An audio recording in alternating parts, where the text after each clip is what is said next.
Hi family, today we're showing you guys the fidget spinner.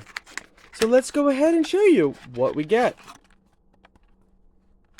Comes in a really nice carrying case. Ho ho ho ho, take a look at this. Oh, this is so cool.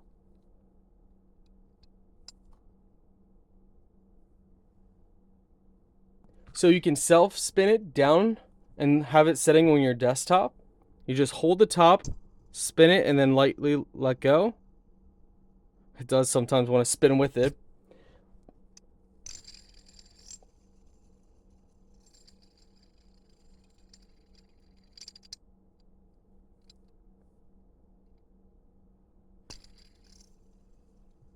That is so cool, guys.